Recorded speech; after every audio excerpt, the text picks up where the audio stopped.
when creating something new, it's often good to have a plan in place. So regarding creating multiple policy packages, let's create two of them. We'll create policy package A and policy package B, and then what we'll do is we'll specify as properties of those policy packages that we'll apply policy package A to firewall 1, and we'll apply policy package B to firewall 2. In this lab, we'll do our work right here on Client NUG. We've launched Smart Console. We've supplied the lab password for admin, and we'll click Login. So currently, with the security policies over here on the left selected, we've got a policy called Standard, and that includes some policies regarding access control and general firewall policies. And that can also include things like application control and URL filtering. And then down here we have the threat prevention portion of our show for things like IPS, anti-bot, antivirus, and so forth. And also, as we look at this standard policy, I notice over here we have on the install on column, it has all the gateways except for this rule, which is traffic to web server just on firewall 1, because that's the only place it applies to. And if we continue to use this single standard policy package pushed out to both gateways, we'd want to make sure we uniquely identify just firewall 1 for that rule, because it doesn't really apply to firewall 2. And to create a new policy package, there's a few ways of doing it. One is we could click on the plus symbol to open up a new tab.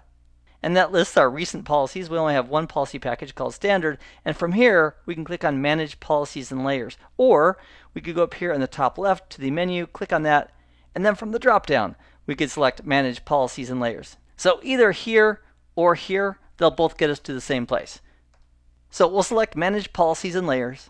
That'll open up a new window for us. We'll go ahead and bring that full screen. And if we want a new policy, we can go ahead and use the icon for new right here and simply create a new policy right here. Or if we wanted to clone our existing policy, we could right click on that policy, the policy called Standard, and then from the drop down, hover over Actions and click on Clone. And that'll create a clone of that policy. And let's name this new policy, which is a clone of the other one, let's name it policy underscore package underscore B and click OK. And let's expand the column so we can see that name a little better. Great. And while we're at it, let's go ahead and rename the standard policy. Let's rename that policy package A. So we can do that by selecting it and then clicking on the edit icon, the little pencil. And so from here, we'll simply click on the current name of standard and we'll simply type in policy underscore package underscore A. This is also where we could configure if we had, for example, QoS enabled. We would have a QoS box here, so we could enable this policy to support additional features if we had blades enabled on our gateways. And also, while we're right here looking at package A, let's go down to installation targets on the left-hand side, and instead of having it just apply to all gateways, let's configure it to just do specific gateways. Click on the plus symbol, and then double-click on firewall 1. This policy, if it's installed, will be just pushed out to firewall 1. So with that in place, we'll click on OK. And also, while we're at it, I see right here on the policy targets that policy package B is still identified for all possible gateways. So we're going to want to edit that as well. So we'll click on policy package B, click on the little pencil for edit. And then for here, for policy package B, we'll click on installation targets. And we'll click the radio button for specific gateways, and then the plus symbol, and then double click on firewall 2. And with that in place, we'll click on OK. So now when this package is pushed out, it should be pushed out to firewall 1 only, and policy package B should go only to firewall 2. So we'll click on close in the bottom right hand corner here. And once that's closed, we'll click on publish, so we'll release the lock on all those objects that we just modified, specifically the two policy packages that we just modified. And with that done, we'll go ahead and push out the policies. So we'll click on install, and it's asking us, okay, which policy do you want to push? From the drop down, we'll select package A. By default, it's going to go to firewall 1 only. We'll click on install, and it goes to work. Now, while that's cooking, we'll go ahead and click on install policy once more. From the drop down, we'll select policy package B. By default, it's going to go only to firewall 2. If we wanted to override that, we could. We could click on policy targets right here, and then we could modify the gateways this will be pushed out to. But by default, because the policy package has identified firewall 2 as a target, that's why it shows up here.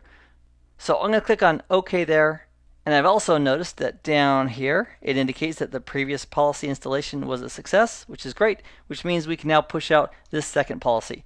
So we'll come back here and click on install, And now it's giving us a little warning because it says just a few minutes ago you had a different policy on this gateway firewall 2 and you're about to push a different policy package. Are you sure you want to continue? And if we are, which we are, we'll go ahead and click on install. And now it's pushing out that policy package called policy_package B over to firewall 2. And that succeeded. So I just remembered something.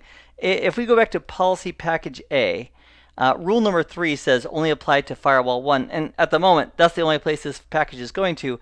But if we go to policy package B, check this out. Here for rule 3, if we highlight that and then scroll to the right, that identifies it's only being applied to firewall 1. So because policy package B is just for firewall 2, we could actually delete this entry. So we can right click on rule 3, and then from the drop down select delete, click on yes, click on publish, and then once again install policy, and we're going to do policy package B, and then click on install. So now on the left, if we select gateways and servers on the left hand side here, and we click on firewall 1, it shows us down here regarding firewall 1 that the access control policy is policy package A. And if we click on firewall 2, it now shows us a summary here of firewall 2 that it's using the access control policy called policy package B. So in this lab, we've identified how to both create multiple policy packages and then associate those policy packages with individual gateways. I hope this has been informative for you, and I'd like to thank you for viewing.